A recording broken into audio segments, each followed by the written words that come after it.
É muito comum ver aplicações com vários MOSFETs em paralelo, como em drivers de motores, inversores fotovoltaicos, BMS, entre outros. Os próprios fabricantes informam nos datasheets que é fácil paralelizar esse tipo de componente. Mas será que é tão simples assim mesmo? É isso que você vai descobrir nesse vídeo. Aproveitando o gancho do vídeo passado, hoje vou analisar com vocês o paralelismo de MOSFETs de potência. Existe um boato de que é muito fácil paralelizar esse tipo de componente, mas diferente dos diodos, os MOSFETs podem operar em diferentes modos, então o compartilhamento de corrente e de perdas deve ser garantido em todos eles. Quando o MOSFET está totalmente em condução, na região resistiva ou região ôhmica, durante os transitórios de chaveamento ou em condições pulsadas, e em operações no modo linear, na região de saturação. Para não estender demais o vídeo, eu separei o conteúdo em duas partes.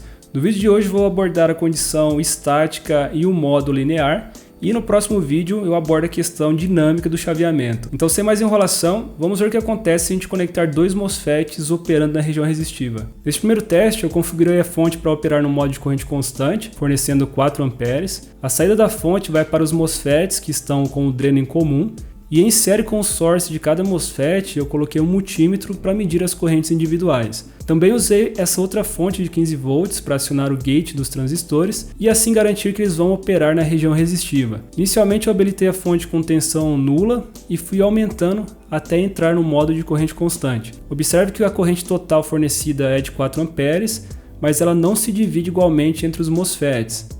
Após atingir o equilíbrio térmico, a diferença diminuiu bastante, então eu plotei o gráfico das correntes para entender melhor o comportamento, e dá para ver que elas se aproximaram conforme a temperatura aumentou. A explicação para isso é que o MOSFET pode ser modelado por um simples resistor quando está totalmente ativado. O valor desse resistor é dado pela resistência dreno source em condução, conhecida pelo símbolo RDSO nos datasheets. Acontece que essa resistência possui um coeficiente de temperatura positivo e seu valor aumenta com o aumento da temperatura. Isso significa que à medida que o MOSFET esquenta, parte da corrente é transferida para o outro MOSFET devido ao aumento da resistência, ou seja, é um mecanismo natural que garante o equilíbrio da corrente. O problema é que os MOSFETs podem apresentar valores diferentes de resistência, e o que tiver a menor resistência vai conduzir mais corrente. É exatamente a mesma coisa de paralelizar dois resistores. Por exemplo, o modelo que eu usei no teste apresenta uma resistência máxima de 0,55 ohms, segundo o datasheet. Eu medi na prática com o miliohmímetro que estou desenvolvendo e obtive uma diferença de aproximadamente 16% entre os dois MOSFETs.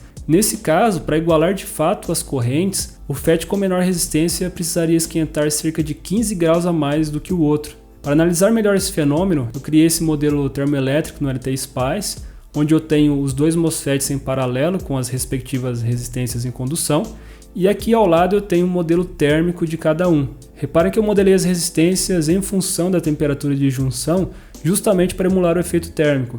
E quando eu simulo, dá para ver que o MOSFET com menor resistência assume maior parte da corrente, mas ao longo do tempo essa diferença diminui até estabilizar. Aqui em cima tem um gráfico das resistências e esse é o efeito do coeficiente de temperatura positivo, em que as resistências aumentam com a temperatura. Mas como eu falei, o MOSFET 1 teria que esquentar bem mais para igualar as correntes. Isso aconteceria na prática caso as resistências térmicas fossem diferentes. Por exemplo, se eu considerar 50 graus Celsius por watt em vez de 36 nesse MOSFET, vejam que as correntes ficam bem mais próximas, mas a temperatura nele aumenta muito mais. Se eu fizer o contrário, o MOSFET com menor resistência não vai esquentar o suficiente, e a tendência é piorar a distribuição, porém sem risco de instabilidade térmica. E os arquivos de simulação vão estar disponíveis lá na comunidade para os membros. Além de apoiar o canal, você tem acesso a vídeos exclusivos, status dos projetos, entre outros materiais técnicos. Confira as opções no botão Seja Membro. Na prática, é mais importante que eles operem dentro de um limite seguro de dissipação e temperatura do que de fato igualar as correntes. Então é preferível instalar os MOSFETs em um único dissipador para equilibrar a temperatura. Esse Application Note inclusive sugere os melhores layouts e forma de instalação para otimizar a dissipação entre eles. Simulando essa condição, vamos obter praticamente a mesma temperatura em ambos os transistores, e a divisão das correntes será definida simplesmente pelo valor das resistências. Outro fator que pode afetar a distribuição da corrente em regime permanente é a tensão de gate. Alguns datasheets fornecem um gráfico que relaciona a resistência RDS-on com a tensão de gate, e como a gente pode ver, o valor da resistência diminui com o aumento da tensão. Dependendo das condições iniciais, isso pode melhorar ou piorar ainda mais a divisão de corrente. Mas em aplicações que o MOSFET opera como chave, leve, é comum usar uma tensão de 10 a 15 volts. Nessa faixa, a variação de resistência é bem baixa. Então, desde que você use o mesmo gate driver para acionar os MOSFETs, não precisa se preocupar com essa questão. Resumindo essa primeira parte, se a gente garantir uma boa distribuição térmica instalando os MOSFETs no mesmo dissipador e acionando eles com a mesma tensão de gate, o paralelismo na região resistiva não vai provocar uma instabilidade térmica, mesmo não usando componentes ou circuitos adicionais. Exemplos de aplicação na região resistiva são os próprios conversores chaveados, circuitos de proteção como BMS e chaves estáticas em geral. Agora vamos ver o que acontece na região de saturação. Para isso eu considerei um circuito simples de uma carga eletrônica com 2 MOSFETs em paralelo. O funcionamento desse circuito é muito intuitivo. Como o amplificador operacional tenta igualar a tensão nos pinos de entrada, ao aplicar uma tensão num pino não inversor, o amplificador vai acionar os MOSFETs de modo que a corrente resultante seja igual ao valor dessa tensão sobre o valor do resistor shunt. No meu caso, o shunt é de 0,5 ohms e a referência que eu usei é de 1 volt. Então a corrente total vai ser de 2 amperes. Ligando o circuito, podemos confirmar isso pelo display da fonte, mas a distribuição dos MOSFETs não ficou muito boa. E plotando o gráfico das correntes, fica clara essa divergência com uma tendência em continuar aumentando. Ou seja, temos um comportamento totalmente contrário ao caso anterior. Acontece que na região de saturação, a corrente de dreno é controlada pela tensão de gate, independentemente da tensão entre o dreno e o source. Em outras palavras, o MOSFET funciona como uma fonte de corrente controlada por tensão. O problema é que, abaixo de certa tensão de gate, a corrente aumenta com o aumento da temperatura. Isso se explica pelo fato de a tensão de limiar apresentar um coeficiente de temperatura negativo,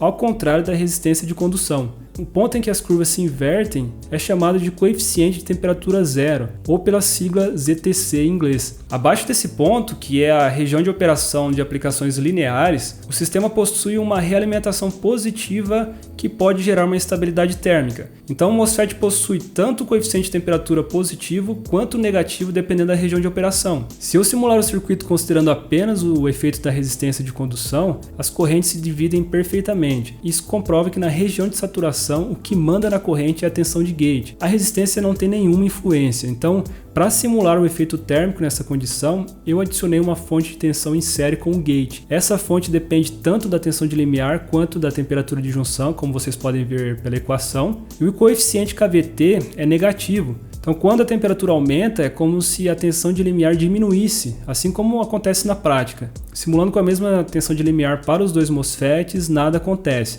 Mas se eu deixar um com 3,9 volts e o outro com 4 volts, já é suficiente para provocar um desbalanço considerável. E se eu aumentar mais ainda essa diferença, o MOSFET com menor tensão assume toda a corrente. Bom, na prática não é tão sensível assim. A simulação é só para deixar evidente o efeito desse coeficiente de temperatura negativo. A primeira dica nesse caso é usar MOSFETs específicos para esse tipo de aplicação, como é o caso da família L2 da Littelfuse. Apesar de apresentar o mesmo problema abaixo do ponto de coeficiente zero, não é tão pronunciado quanto em MOSFETs dedicados a aplicações chaveadas. Além disso, a inversão das curvas costuma acontecer bem antes, o que é favorável para a operação em paralelo. Outro ponto importante é que esses componentes possuem maior área de operação segura, por isso suportam mais estresses térmicos e elétricos. Esse Application Note comparou a capacidade de dissipação de um MOSFET comum com um MOSFET linear e é bem nítida a diferença, principalmente acima de 10 milissegundos. Esse outro Application Note comparou o paralelismo de dois MOSFETs em um circuito de proteção contra a corrente de inrush, e o uso de MOSFETs lineares se mostrou bastante superior, garantindo operação segura em quase todos os cenários, mesmo sem componentes adicionais. Agora, se não for possível usar esse tipo de componente, inserir um resistor de balanceamento em série com o source também ajuda nesse caso. À medida que a corrente no MOSFET aumenta, a queda de tensão sobre esse resistor também aumenta, diminuindo a tensão de gate efetiva e, consequentemente, a corrente no MOSFET. Simulando o circuito anterior com um resistor de 0,5 ohms, as correntes ficaram bem mais próximas. Essa solução funciona muito bem em amplificadores lineares ou na própria carga eletrônica, mas não é recomendada para aplicações que precisam operar em ambas as regiões, como em circuitos de hot swap ou soft start. Além da dissipação excessiva no resistor, o impacto na tensão de gate pode impedir que o MOSFET fique totalmente ativado quando precisa. Para resolver esse problema, existem duas opções. A primeira é fazer o paralelismo normal entre os MOSFETs. Então, em regime permanente, o equilíbrio da corrente vai ser garantido sem grandes problemas. Porém, durante o intervalo de operação linear, que costuma durar alguns milissegundos, pode ser que um dos MOSFETs assuma toda a corrente. Então, o projeto precisa garantir que um MOSFET consegue suportar todo o transitório. A segunda opção é usar 6 dedicados que permitem o paralelismo, como é o caso do LTC4282. Notem que ele possui circuitos de controle individuais para garantir a corrente em cada MOSFET, e esse mesmo conceito pode ser usado em qualquer aplicação linear. Por exemplo, aqui na carga eletrônica, em vez de usar um único circuito de controle para ambos os MOSFETs, eu usei 2 circuitos separados. Com isso, as correntes ficaram exatamente iguais, independentemente das variações paramétricas dos MOSFETs. Eu testei isso na prática e pude confirmar que o balanceamento fica realmente cravado e muito estável. Os gráficos confirmam que não há variação nas correntes ao longo do tempo. Então, no modo linear, a melhor opção é paralelizar não só os MOSFETs, como também os circuitos de controle. Esse artigo mostra essa técnica aplicada a um amplificador classe AB. Reparem que cada MOSFET tem seu próprio controle de corrente, enquanto a malha externa garante o controle global da tensão. Então, para recapitular tudo isso, é sempre melhor optar por um transistor com maior capacidade do que paralelizar vários menores. Mas se mesmo assim precisar paralelizar, lembre-se que na operação como chave na região resistiva, não há risco de instabilidade térmica em regime permanente. No próximo vídeo vou mostrar o que acontece durante os transitórios. De qualquer forma, é importante tomar cuidado no layout da placa para garantir uma boa distribuição térmica entre os MOSFETs. Isso porque a incompatibilidade térmica agrava os problemas de variações paramétricas. Também vimos que a operação na região de saturação ou o modo linear traz riscos de instabilidades ao MOSFET. Sempre que possível, opte por usar MOSFETs lineares que são dedicados para esse tipo de aplicação. Outra opção é inserir resistores de balanceamento em série com o source, mas essa técnica não é recomendada para aplicações que precisam operar em ambas as regiões. A melhor solução nesse caso é paralelizar também o circuito de controle e não só os MOSFETs. E para finalizar, é importante reforçar que este vídeo só focou no ponto de vista estático, quando o MOSFET está totalmente em condução ou operando na região linear. Isso é válido para circuitos de proteção, carga eletrônica, amplificadores lineares, mas em conversores chaveados é muito importante se atentar à distribuição da corrente durante os transitórios. Esse é um ponto crítico no paralelismo de MOSFETs que eu vou abordar no próximo vídeo. Então, se esse conteúdo foi útil para você,